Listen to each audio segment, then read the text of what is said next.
Hello and welcome to Kushti TV, the straight talking YouTube channel. We're talking boxing today and we're going to take a trip down memory lane. I'm going to focus on the British heavyweight that would have been world champion today, no doubt. Very, very underrated. He actually went twice the distance with Muhammad Ali and once with Joe Frazier. In an attempt to try to beat this heavyweight, Muhammad Ali once went to hospital, yes, in his efforts to try and stop him and knock him out. The great defensive skills. Of course, it was a very underrated Joe Bugner. I'm going to also focus today on Joe's sad situation at the moment and suffering with dementia, yeah. But let's firstly focus on his boxing career and to explain why he was so underrated was Bugner. Just allow me to do that, please. In 1971, he challenged a young 21-year-old he was then, challenged R. Henry, of course, Henry Cooper. He was everybody's loved heavyweight Cooper, dubbed the name R. Henry with the massive Henry's hammer, the left hook, which knocked out Muhammad Ali when Angelo Dundee, by his own admissions later, slit the glove to give Ali more time. Of course, he recovered quickly. And I hit him with the left hook. My guy didn't see it, because that's the punches that get you in trouble, the punch you don't see. And he got nailed, I mean, with a beautiful left hook. I put my finger into the glove itself and I lifted it. Made like a little lip in the leather. There was no stuff coming out or anything. The glove was a good glove. And then stopped R. Henry on cuts, but R. Henry was loved by the nation. Joe Bugner was Hungarian born. He come to England, St Ives in Cambridgeshire when he was just 6 years of age. And that 21-year-old, the blonde-haired, blue-eyed, curly blonde-haired, blue-eyed heavyweight, stood 6'4" and had lots going for him. Very close fight against him and Cooper. And Bugner was given the nod to many people didn't think that he had won it. And Bugner never ever won over the British fans, yeah.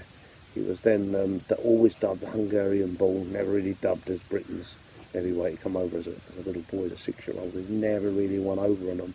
And that's why he's so underrated. And I'm going to go in today, as you know, to explain why he'd have been world champion. No doubt about it. No doubt he'd have been heavyweight champion. Would fought 4 bouts on the line. He would have, of today's money, he would have beaten, you know, almost all, if not all, of our heavyweights. So explain that as to why. Actually, he started slow. He lost, I think, to Paul Brown in 1967. Actually got stopped in his first pro fight. The granite chin Joe Bugner went on. He defeated, about 6 fights later, defeated Paul Brown by stoppage. Went on to become British champion. Of course, when he beat Cooper, lost out to Bodell, went back on, become 1973. I think he had a great fight in Las Vegas with Ali.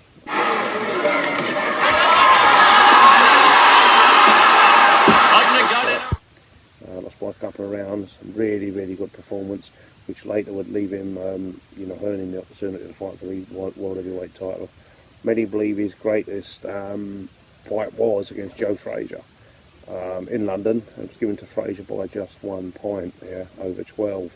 A fantastic fight. He was dropped only about 2 or 3 times in his career. I think Frazier dropped him.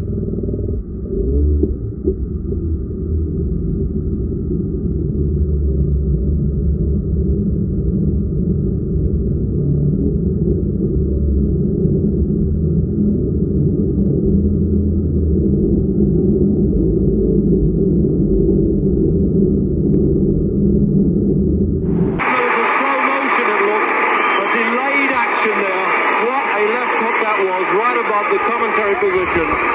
Bugner looking to his corner, trying to hear the count. He's made it and nodded to the referee. But Bugner trying to fight back and the crowd rising to him. If he can just try to take the play away a bit now from Frazier, he's still in business.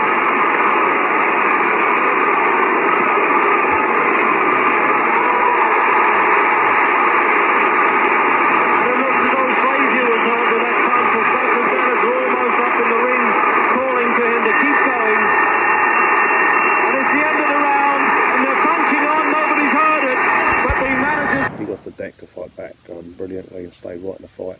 And the hardest hitting heavyweight of all time. Forget about what they say about Deontay Wilder. That's just a record. Deontay Wilder wasn't the hardest hitting heavyweight in the world. It was a match between George Foreman and Ernie Shavers. Ernie Shavers probably had the upper hand on George Foreman, the hardest hit heavyweight. He decked Bugner with a beautiful right uppercut, and a cut to the eye, but Bugner just got up. He was never knocking him out. He'd never been knocked out. He'd have been put down, but he was never getting. The Shavers was never knocking Joe Bugner out. Just too hard, too tough, very, very hard man. His career ended. He actually beat 4 world champions in his career, world heavyweight champions, and then he got his chance in '75 against Ali for his only world heavyweight title fight. He's 3 times European champion, was Joe Bugner, and they fought in Kuala Lumpur. And Joe Bugner was so hot there, they fought at 9:30 in the morning to evade even like the temperatures, but it was a massively hot place. Bugner was running around in one of these, almost like a diver's suit, you know, those sort of plastic rubber tight to the.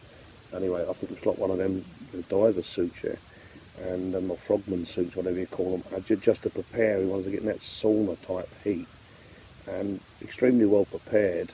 Many believe that Bugner didn't give his best. But in an attempt at Ali trying to, he won plenty of rounds, and I didn't see it that way actually. I thought it was, you know, he was boxing nicely in places, but in the soaring heat it was so much. The preliminary conditioned Bugner, she went afterwards with a couple of beautiful models and swimming up and down in the pool and sipping champagne, and whilst Muhammad Ali went off to hospital with exhaustion. Yeah, so that was his chance.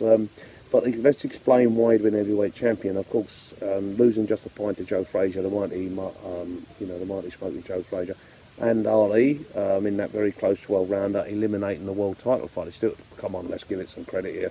He's won 4 or 5 rounds against Ali and gone 15 rounds in soaring heat. So I think that was again press on his back a bit more than they should have been. But he was just. He had a great chin, great defensive skills. Just keep his hands very high, just ride on the ropes, tight. Very good defensive. Granite chin, just a good solid fight. I think he ended with 43 knockouts from 84 fights, 70 wins, 1 draw. Yeah, and 13 defeats. So. Yeah, Joe Bugner, and it saddens, actually my namesake, how did I get my name? My name was Joe Bugner Smith, my fight name. How did I get that? I was born in '71 and my uncle picked me up and went, it's just got to be the next Joe Bugner.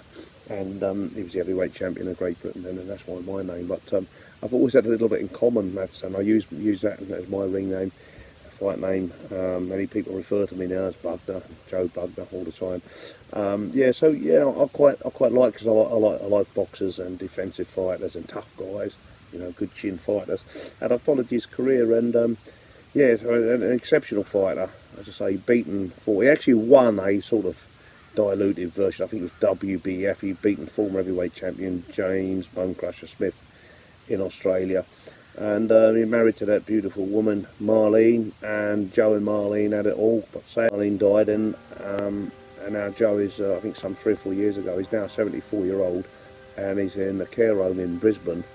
And it's so sad. He believes he's still 38 years of age, does Joe. He don't remember any of his fight career, and he believes that Marlene's just gone out shopping, bless, and he thinks she's coming back to make tea. Yeah, it's just a sad situation for the man. I'm told physically he looks fantastic. He looks not even 60-year-old in great shape, but mentally it's not the same thing, unfortunately. The sad ending, you know, has sad ending for Ali, Joe Frazier as well. He was only 67, liver cancer. So these boys, they really maybe arguably fought on 80th. I've had a lot of fights. Imagine all the sparring they had. My first cousin, Creamy Eastwood, sparred with him when he was a professional, good fighter himself, Creamy. And he says to Creamy, to give you some idea how hard the sparring was, he said to Creamy, here, you, do me one favour. He said, yeah. He said, don't hold back. You go flat out. And you know, you can imagine, like, Creamy's a good heavyweight. You know, he's beaten some good heavyweights, and he's unbeaten at the time, and a young prospect himself. So Creamy goes up first round, and he comes back second. He said, I told you. He said, his eyes were flaring. He said, I told you, don't hold back. You let everything go. So, you know, he's actually asking up-and-coming young heavyweight sparring partners to lay everything with them. So you imagine having 84 fights, yeah, and in the ring, and all the sparring and preparation. You've just got one insight to first-hand situation there. But anyway, Joe Bugner is around today, guaranteed heavyweight champion of the world, and you know, he's probably racing towards the end of his race and not in the best situation. I think we should always remember him in a good light. He had a career that lasted 32 years on and off, 32 years fighting, a long time in the heavyweight division. So I hope you've enjoyed this insight of Joe Bugner and my namesake. Yes, would have been heavyweight champion of the world, and we're still thinking of you, Joe, in Brisbane, and hope all your memories, whilst your mind's not always there, let's just think that you're thinking of good things all the while, mate. Yeah, good luck and God bless.